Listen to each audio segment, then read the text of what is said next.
नमस्कार, VKB मराठीच्या दुपारच्या बातमीपत्रात आपलं स्वागत आहे। तर सर्वप्रथम बघूया आजच्या ठळक घडामोडी।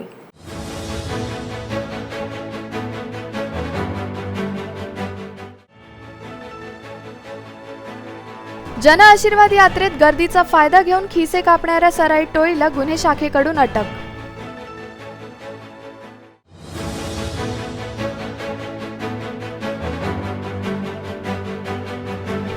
बाळासाहेब ठाकरेंचं स्मृतीस्थळ शुद्ध करणारे म्हणजे बुरसटलेले तालिबानीच, फडणवीसांची टीका।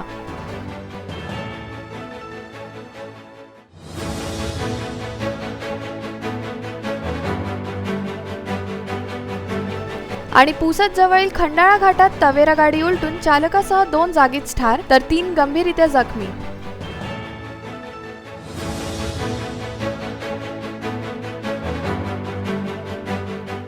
आजच्या ठळक घडामोडींनंतर आता सविस्तर वृत्त। जन आशीर्वाद यात्रेत गर्दीचा फायदा घेऊन पाकिटमार करणाऱ्या सराईत टोळीला ठाणे गुन्हे शाखाने अटक केली असून त्यांच्याकडून रोख रक्कम व मोबाईल असा 6,69,000चा मुद्देमाल व एक 4-चाकी कार जप्त केली आहे।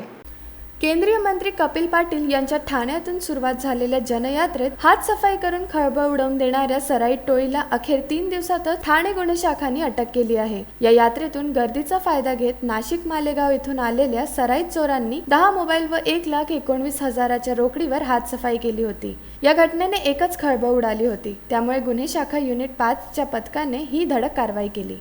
दरम्यान हे सर्व आरोपी पनवेल रोडवरील कल्पवृक्ष हॉटेल जवळ असल्याची माहिती गुन्हे शाखेच्या टीमला मिळाली होती। गुन्हे शाखा पथकाचे वरिष्ठ पोलीस निरीक्षक विकास घोडके यांच्या नेतृत्वाखाली पोलीस पथकाने सापळा रचून 4 जणांना अटक केली। अटक करण्यात आलेल्या टोळीमधील सर्व आरोपी मालेगाव नाशिक परिसरातील आहे। राज्यात अनेक ठिकाणी विविध राजकीय पक्षांचे कार्यक्रम होत असतात, त्यामध्ये मोठ्या प्रमाणावर गर्दी होत असते। नेमका याचाच फायदा घेऊन अशा टोळ्या सक्रिय होत असल्याची माहिती गुन्हे शाखा पोलिसांनी दिली।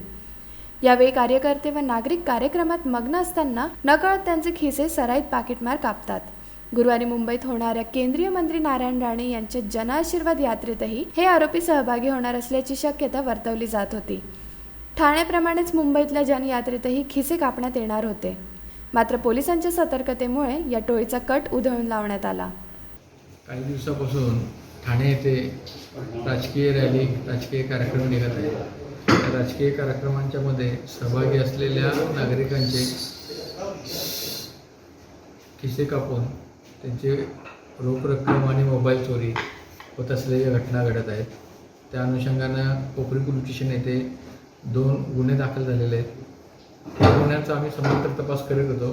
त्या गुन्ह्याचा युनिट 5 क्राईम बेंच हे माननीय वरिष्ठांच्या आदेशाने समांतर तपास करीत होते।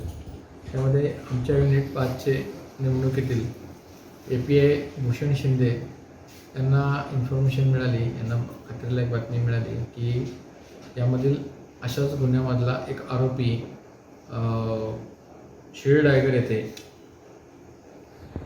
दहीसर मोरी या ठिकाणी येणार आहे। त्याप्रमाणे आम्ही आमच्या युनिटमधील पोलीस अधिकारी, पोलीस निरीक्षक क्षीरसागर साहेब, API Shinde, API Suravase, PSI Chavan आणि अंमलदार यांचं पथक तिथे जाऊन त्यांनी चौकशी केली, तपास केला असता तिथे 4 लोक आम्हाला संशयित होते ते मिळून आले एका गाडीमध्ये। ती गाडी मारुती सुझुकी सेलेरिओ गाडी ते वापरत होते। त्याच्यामध्ये 4 इसम मिळून आलेले आहेत। त्यांची नावं आहेत अबू बकर उर्फ अबू कबूतर अन्सारी, नदीम अख्तर फैयाज अन्सारी, अतिक अहमद अन्सारी, अशफाक अन्सारी। हे सर्व मालेगावचे राहणारे आहेत आणि त्यांच्याकडे त्यांची झडती घेतली आणि अधिक चौकशी केली असता त्यांच्याकडे एकूण 1,19,000 रुपये कॅशमध्ये, शिवाय 10 मोबाईल फोन आणि काही ब्लेड, काही मास्क वगैरे अशा वस्तू मिळून आलेल्या आहेत। त्यांच्याकडे चौकशी केली असता त्यांनी या मागे अलीकडच्या कालावधीत झालेल्या एका राजकीय कार्यक्रमाच्या मध्ये नागरिकांचे खिसे कापून हे सदरच्या वस्तू मुद्देमाल म्हणजे रोख रक्कम आणि मोबाईल फोन मिळवले असल्याचे त्यांनी सांगितले। त्याबाबत खात्री केली असता कोपरी पोलीस स्टेशन येथे दाखल गुन्ह्यामधला वस्तूंशी चोरीच्या मुद्देमालांशी ते मिळते जुळते होते आणि खात्री पटल्यानंतर त्यांना ताब्यात घेण्यात आलेलं आहे। तर यांच्याविरुद्ध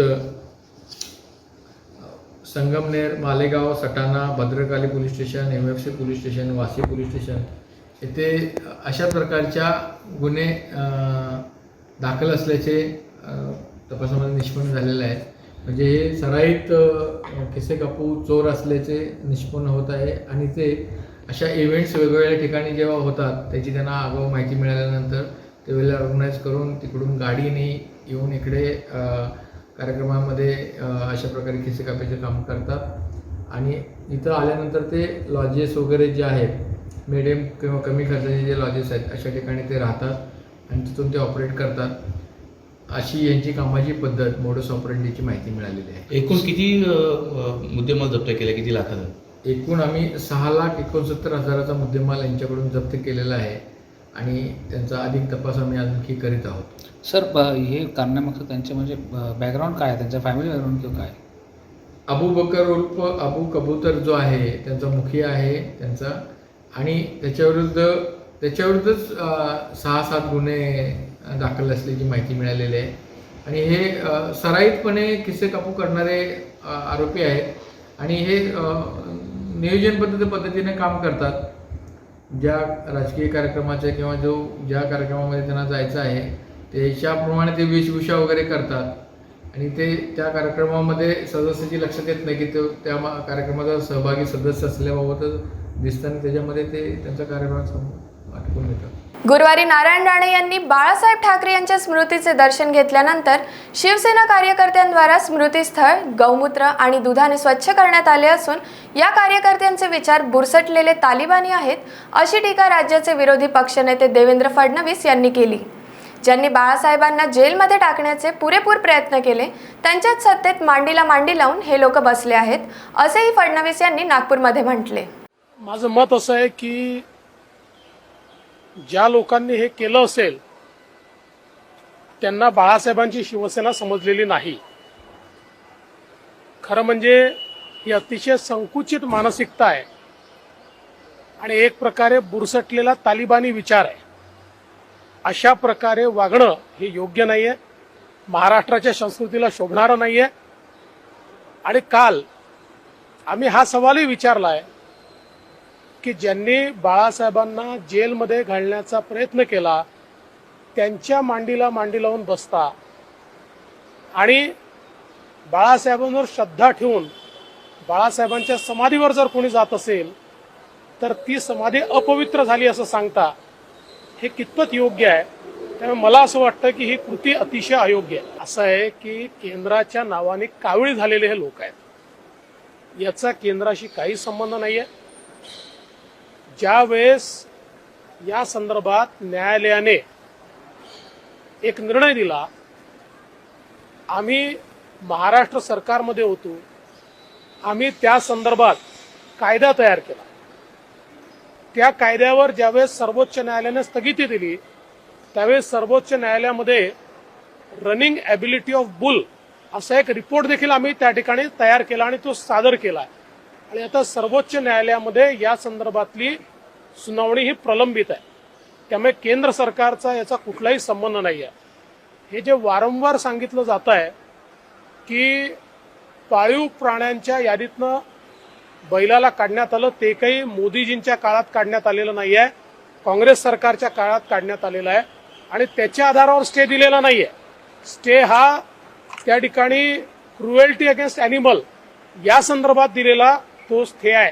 त्यामुळे ही सगळी जी मंडळी आहेत यांना केवळ केंद्राकडे बोटं दाखवायची आहेत, स्वतः काही करायचं नाही आहे, लोकांना मूर्ख बनवायचं आहे आणि नाटकं करायची.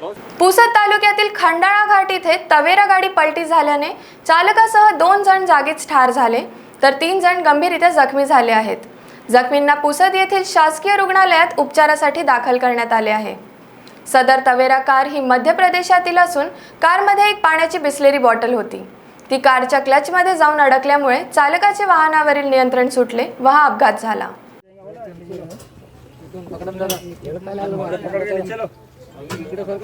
पेशेंट को सरका हो, पेशेंट को सरका नीचे.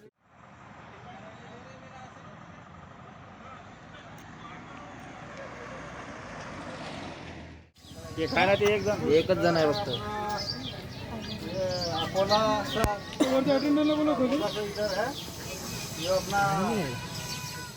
मित्रांना नमस्कार. आत्ता सध्या 1 तासापूर्वी खंडाळा घाट तालुका पुसद जिल्हा यवतमाळ इथे टवेरा गाडीचा अपघात झालेला आहे आणि या अपघातामध्ये 3 माणसं मेलेली आहेत आणि 2 माणसं सिरियस आहेत.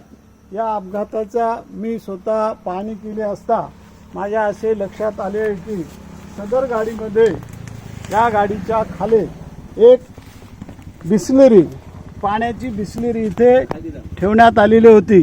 या बिस्लरीमुळे एक्सलेटर आणि याच्यामध्ये बिस्लरी अटकल्यामुळे हा मोठा अपघात झालेला आहे आणि या अपघातामध्ये एकूण 3 लोकांचा जीव गेलेला असून 2 लोक सिरियस आहेत. तरी आपणाला विनंती आहे की आपण गाडी चालवत असताना कोणी पाण्याची बॉटल आपल्या समोर एक्सलेटर ब्रेक किंवा हे जे दिलेले आहेत 3 ब्रेक एक्सलेटर आणि क्लच याच्यामध्ये कोणी किंवा पुढे बॉटल ठेवू नये. या बॉटलमुळे अनेक अपघात झालेले आहेत आणि ही आत्ताची ताजी घटना आहे. तरी माझी विनंती राहील की प्रवास करताना पाण्याची बॉटल आपल्याजवळ किंवा मित्राजवळ किंवा लहान मुलाजवळ असताना ती पहिले जाग्यावर ठेवून द्यावी आणि नंतरच गाडी चालवावी. धन्यवाद.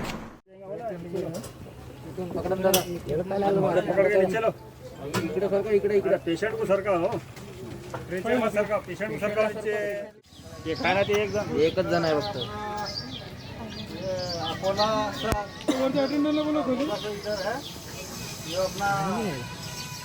हमी भावाची हमी मिळायला हवी या मागणीसाठी भारतीय किसान संघ 8 सप्टेंबरला आंदोलन करणार असल्याची माहिती भारतीय किसान संघाचे अखिल भारतीय संघटन मंत्री दिनेश कुलकर्णी यांनी नागपूर येथे दिली. भारतीय किसान संघाच्या विदर्भ प्रांताच्या बैठकीनंतर आयोजित करण्यात आलेल्या पत्रपरिषदेत ते बोलत होते. हमी भावाची हमी मिळायला हवी अशी भारतीय किसान संघाची आग्रही मागणी असून त्यासाठी लागणारी व्यवस्था सरकारने केली पाहिजे. या मागणीसाठी भारतीय किसान संघाच्या वतीनं देशातल्या 515 जिल्ह्यापेक्षा जास्त जिल्ह्यांमध्ये कोविड प्रोटोकॉलचे नियम पाळून हे धरणे आंदोलन करण्यात येणार असल्याची माहिती दिनेश कुलकर्णी यांनी दिली. भारतीय किसान संघाची भूमिका शेतकरी हिताची आहे. आमचा या कायद्याला विरोध नाही, मात्र मार्केटिंग बाबतीत खुलेपणा असला पाहिजे, तसेच स्पर्धाही असली पाहिजे, परंतु त्यात काही सुधारणा करायला पाहिजे होत्या. या आंदोलनामुळे शेतकऱ्यांचं मोठं नुकसान झालं असून सरकार जी किंमत देत आहे ती मिळाली पाहिजे. सरकारची खरेदी असो अथवा कृषी उत्पन्न समितीमधली असो किंवा त्याच्या बाहेरची खरेदी किंमत असो, सर्व ठिकाणी हमी मिळायलाच पाहिजे, असेही भारतीय किसान संघाचे अखिल भारतीय संघटन मंत्री दिनेश कुलकर्णी म्हणाले. इस समय जो किसानों की मुख्य मांग है वह है कि जो समर्थन मूल्य केंद्र सरकार की ओर से घोषित होता है वो मिलना ये सबसे बड़ी आवश्यकता है. और इस दृष्टि से किसान संघ ने इन तीनों आंदोलनों के पृष्ठभूमि पर भी इसमें सुधार की बात की थी. और जो मुख्य मांग है कि समर्थन मूल्य पर खरीदने की व्यवस्था होनी चाहिए, चाहे वो सरकार की खरीद हो, चाहे वो कृषि उपज मंडी हो या कृषि उपज मंडी के बाहर की बात हो, तो यहाँ उसको समर्थन मूल्य मिलने की गारंटी होने की आवश्यकता है. हम सब अनुभव करते हैं कि वो समर्थन मूल्य जो घोषित होता है वो केवल केंद्र सरकार और राज्य सरकार की एजेंसियां खरीदती है, जिसका लाभ 9-9.5% किसानों को ही मिल पाता है. बाकी इस देश का जो छोटा किसान है उस तक उसकी पहुंच होती नहीं. देश का बहुत बड़ा हिस्सा ऐसा है जो पूर्वोत्तर राज्यों का है, उड़ीसा का है, छोटे किसानों का एरिया है. वहाँ ये समर्थन मूल्य पर घोषित जो होती है उसकी देने की कोई व्यवस्था नहीं बनती है. तो वो व्यवस्था कानूनन बनने की आवश्यकता है. ये इस प्रकार का किसान संघ का मत है. इसके लिए किसान संघ अपने इस भूमिका को लेकर आने वाले 8 सितंबर को देश के 525 से भी अधिक जिलों में कोविड के प्रोटोकॉल का पालन करते हुए धरने का कार्यक्रम करेगा. इस संदर्भ में माननीय प्रधानमंत्री जी को किसान संघ की ओर से पत्र भी भेजा गया है तो ये पूरे देश का ध्यान आकर्षण करने के लिए, केंद्र सरकार का ध्यान आकर्षण करने के लिए 8 सितंबर को यह धरने का कार्यक्रम हर जिले में होगा। राज्याचे माजी गृहमंत्री अनिल देशमुख यांची ईडी बद्दलची याचिका सर्वोच्च न्यायालयाने स्वीकारली असून अनिल देशमुख यांनी याबाबतचे निवेदन दिले आहे। तसेच सर्वोच्च न्यायालयात या प्रकरणी लवकरच सुनावणी घेण्यात येणार असल्याची ही माहिती त्यांनी दिली। ते म्हणाले की सर्वोच्च न्यायालयाने मला खालच्या न्यायालयात जाण्याची मुभा दिली असून न्यायालयीन प्रक्रियेनंतर मी स्वतः ईडी समोर जाऊन त्यांना सहकार्य करेन। माझ्या राजकीय सामाजिक जीवनात मी सदैव उच्च आदर्शाचे पालन केले आहे असेही ते म्हणाले। याआधी बुधवारी सर्वोच्च न्यायालयाने अनिल देशमुख प्रकरणी उच्च न्यायालयाने सीबीआय चौकशीला दिलेल्या परवानगी विरोधात याचिकेवर सुनावणी केली असता सुप्रीम कोर्टाने राज्य शासनाला फटकारले होते। वेळ झाली एका छोट्याशा ब्रेकची, भेटूया ब्रेक नंतर। बाय। सब जानना चाहते हैं मेरा फेवरेट कलर, मेरा फेवरेट डेस्टिनेशन, मेरी फेवरेट डिश, पर कोई ये नहीं पूछता कि फेवरेट डिश मैं बनाती कैसे हूँ। अरे यार, जिसे टेस्टी खाना पसंद है वो अच्छे टेस्ट तक पहुँच ही जाता है।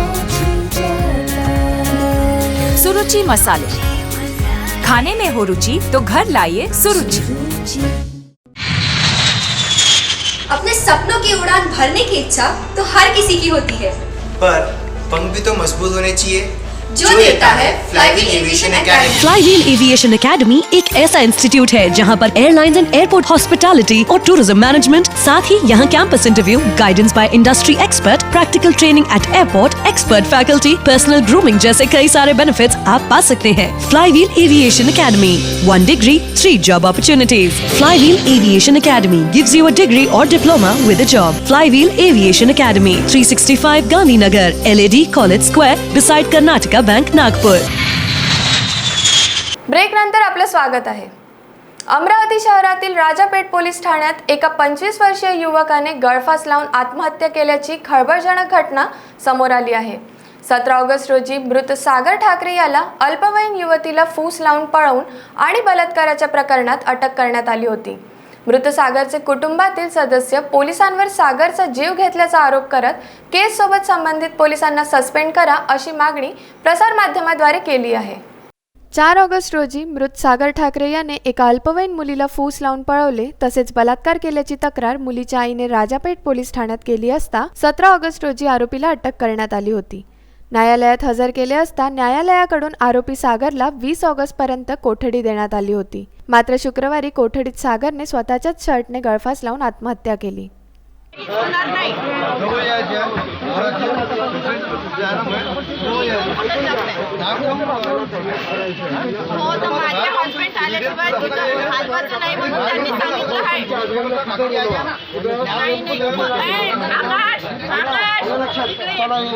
बाजूला घ्या, चला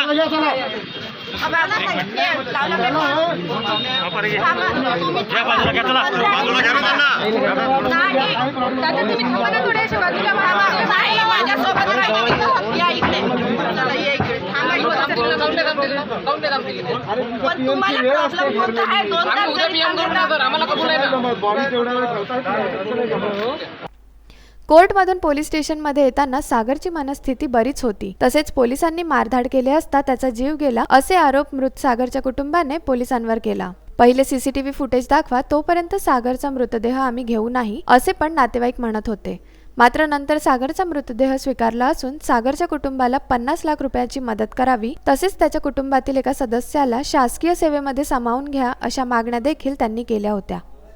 राजापेठ पोलीस स्टेशन माझा असा आरोप आहे की कालपासून सागर श्रीपादराव ठाकरे हा अरेस्ट होता। फ्रेजरपुराला अरेस्ट केल्यानंतर याला ट्रान्सफर केलं राजापेठ पोलीस स्टेशनला। याच्या नावाची कंप्लेंट फ्रेजरपुरा पोलीस स्टेशनला केली। नंतर याला त्या दिवसच्या रात्री म्हणजे 17 तारखेच्या रात्री ट्रान्सफर केलं राजापेठ पोलीस स्टेशनला आणि त्याची 18 तारखेला पेशी कोर्टामध्ये होती। कोर्टामध्ये तो चांगल्या स्थितीत होता, मानसिक स्थिती त्याची चांगली होती आणि माझ्यासंग चांगला बोलला तो। आणि नंतर ज्या दिवशी त्याला PCR दिला 2 दिवसाचा, तर ह्या PCRमध्ये पोलिसांनी त्याला मारझोड केली, खूप मारझोड केली आणि तो त्या मारझोडीमध्ये मरण पावला असा आमचा आरोप आहे।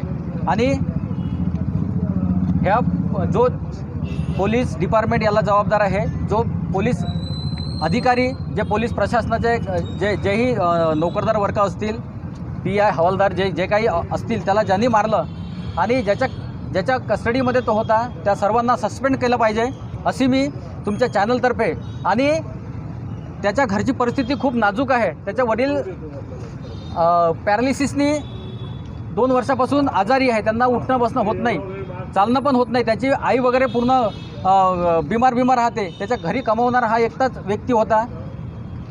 त्याच्याकडे शेती वगैरे करणे, शेतमजुरीचे काम करून आपल्या परिवाराचा उदरनिर्वाह करत होता हा मुलगा. परंतु याच्यावर वेगवेगळे ॲक्ट लावून या मुलाला यांनी पोलीस प्रशासनाने जाणून बुजून मारण्यात आलं असा आमचा आरोप आहे.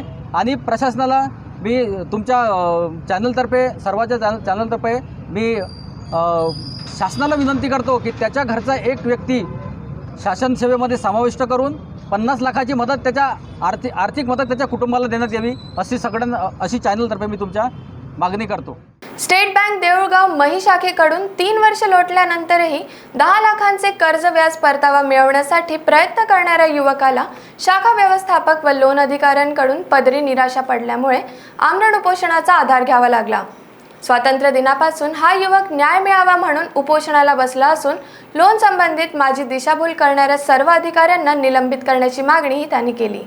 देऊळगाव राजा तालुक्यातील अंढेरा येथील ज्ञानेश्वर मस्के यांनी 2018ला अण्णासाहेब आर्थिक विकास महामंडळ यांच्याकडे 10 लाखांचा कर्ज पुरवठा करण्यासाठी अर्ज केला होता.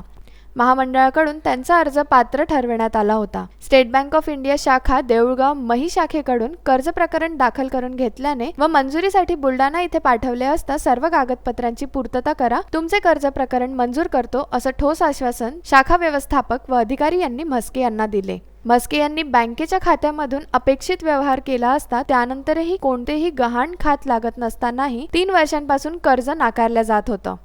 म्हस्के यांनी सदर प्रकरणात न्याय मिळत नसल्याने जिल्हाधिकारी, अग्रणी बँकेच्या अधिकारी व शासनाकडे पत्रव्यवहार केला. शासनातर्फे कारवाई संदर्भात जिल्हाधिकाऱ्यांना तसेच अग्रणी बँकेच्या जिल्हा प्रबंधकांना पत्र लिहिले. या पत्रावर अग्रणी बँकेने स्टेट बँकेच्या क्षेत्रीय प्रबंधकांना योग्य ती कारवाई करण्याचे आदेश दिले होते. तरीही कर्ज प्रकरण मंजूर झाले नाही. अखेर न्याय मिळवण्यासाठी ज्ञानेश्वर मस्के यांनी जिल्हाधिकारी कार्यालयासमोर उपोषण सुरू केले. स्टेट बँकेचे शाखा व्यवस्थापक व बुलढाण्याचे लोन अधिकारी यांनी माझ्याकडून वारंवार कागदपत्रांची पूर्तता करून घेतली असताना माझा मानसिक व आर्थिक छळ झाला असून बँक आता वेळ काढूपणा करत आहे. मी ज्ञानेश्वर केशव मस्के, राहणार अंढेरा. गेल्या 3 वर्षापासून मी अण्णासाहेब आर्थिक विकास महामंडळाअंतर्गत लोन कर्जासाठी state bank of India Deulgaon शाखा इथे प्रकरण दाखल केले होते. शासन एकीकडे विविध योजना राबवते सुशिक्षित बेरोजगारांना, उद्योगधंद्यांना मदत म्हणून, तर त्या योजनांचा या बँकेच्या निगरगट्ट किंवा चुकी म्हणजे या अधिकाऱ्यांमुळं कोणत्याही प्रकारच्या केसेस मार्गी लागत नाही आहे. प्रशासनही सुद्धा मी गेल्या इथे 5 दिवसापासून उपोषण करतो, त्याकडेही प्रशासनाचं पूर्णपणे दुर्लक्ष होत आहेत. आणि या माझ्या मागणी पूर्ण व्हावी, तसेच सर्व SBIच्या सर्व केसेस, महामंडळाच्या किती केसेस यांनी पूर्ण केल्या याची वरिष्ठ पातळीवरून चौकशी व्हावी आणि यामधील दोषींवर योग्य ती कार्यवाही व्हावी. माझे अण्णासाहेब पाटील महामंडळाअंतर्गत लोन केस मंजूर व्हावी आणि त्या दोषींवर, तिथल्या अधिकाऱ्यांवर योग्य ती कार्यवाही व्हावी. शुक्रवारी झालेल्या युवा सेना आढावा बैठकमध्ये प्रामुख्याने उपस्थित असलेल्या युवा सेना सचिव वरुण देसाई यांनी पत्रकारांसोबत चर्चा केली असता सांगितले की गेल्या वेळेस नागपूरच्या युवा सेनेला आम्ही काही सूचना दिल्या होत्या, तसेच त्या सूचनांवर अंमलबजावणी झाली की नाही याचा आढावा घ्यायसाठी ही बैठक घेण्यात आली होती. तसेच येणाऱ्या काळात नागपूरमध्ये युवा सेना ही मोठ्या प्रमाणात काम करताना दिसेल असे आश्वासन सुद्धा वरुण यांनी यावेळी दिले. युवा सेना पदाधिकारी संवाद दौरा हा गेले महिनाभर संपूर्ण महाराष्ट्रभर सुरू आहे. महिन्याभरापूर्वी देखील युवा सेनेची संपूर्ण कार्यकारिणी ही नागपूर येथे आली होती. एक यशस्वीरित्या युवा सेनेची बैठक पार पडली होती. या 6व्या टप्प्यामध्ये पुन्हा एकदा नागपूर शहरात युवा सेनेच्या आमच्या प्रमुख पदाधिकाऱ्यांसोबत आज बैठक होते. यानंतर भंडारा व गोंदिया जिल्ह्यामध्ये युवा सेनेची बैठक होणार आहे आणि उद्या गडचिरोली व चंद्रपूर या सगळ्या ठिकाणी युवा सेनेच्या प्रमुख पदाधिकाऱ्यांची बैठक होते. या संपूर्ण पदाधिकारी संवाद दौऱ्यामध्ये अनेक नवीन तरुण हे युवा सेनेसोबत अटॅच होत आहेत. अनेक इतर पक्षातील चांगले कार्यकर्ते नेते हे युवा सेनेत थेट प्रवेश करत आहेत आणि त्यामुळे या संपूर्ण संवाद दौऱ्याच्या माध्यमातून युवा सेनेची ताकद वाढते आहे. गेल्या वेळेला महिन्याभरापूर्वी नागपूरच्या युवा सेनेला आम्ही काही सूचना केल्या होत्या. त्या सूचनांची अंमलबजावणी झाली आहे की नाही, टीम वाढली आहे की नाही, या सगळ्याबाबत आढावा घ्यायला आज पुन्हा एकदा युवा सेनेची कार्यकारिणी ही आज नागपूर शहरात आलेली आहे. केंद्र सरकारने हवाई वाहतूक क्षेत्रात अनेक नियम शिथिल केल्यामुळे देशात अनेक चांगल्या गोष्टी घडत आहेत. याचंच एक उदाहरण म्हणजे भारताच्या गेल्या 74 वर्षाच्या इतिहासात प्रथमच नागपुरातून चार्टर विमान भाडेतत्वावर दिले जाणार आहे. देशाच्या 74 वर्षाच्या इतिहासात प्रथमच एक भारतीय कंपनीने परदेशातून आयात केलेले चार्टर्ड विमान भारतातच भाडेतत्वावर उपलब्ध करून देण्यासाठी सज्ज झाली आहे. या अंतर्गत नागपूर इथे पहिले चार्टर्ड विमान मिहान सेज मधील एअर इंडियाच्या एमआरओ मध्ये आज दाखल झाले. भाडेतत्वावर चालविणाऱ्या या चार्टर्ड विमानाच्या स्वागतासाठी राज्याचे ऊर्जा मंत्री व नागपूर जिल्ह्याचे पालकमंत्री नितीन राऊत, महापौर Dayashankar Tiwari, jet set go कंपनीच्या मुख्य कार्यकारी अधिकारी कनिका टेकेरवार व जिल्हाधिकाऱ्यांसह एअर इंडियाचे इतर अधिकारी उपस्थित होते. या चार्टर्ड विमानाचं मिहान इथे आगमन होताच पाण्याच्या फवाऱ्यांनी स्वागत करण्यात आलं. गुजरातच्या जेट सेट गो या कंपनीचे हे हॉकर 800 चार्टर्ड विमान असून $3.2 मिलियन देऊन याची खरेदी करण्यात आली आहे. हे विमान आता नागपुरातून भाडेतत्वावर दिले जाणार आहे. आतापर्यंत देशातील कोणत्याही व्यक्तीला किंवा कंपन्यांना भाडेतत्वावर चार्टर्ड विमान हवं असल्यास परदेशातून विशेषतः आयर्लंड येथून घ्यावे लागत होते.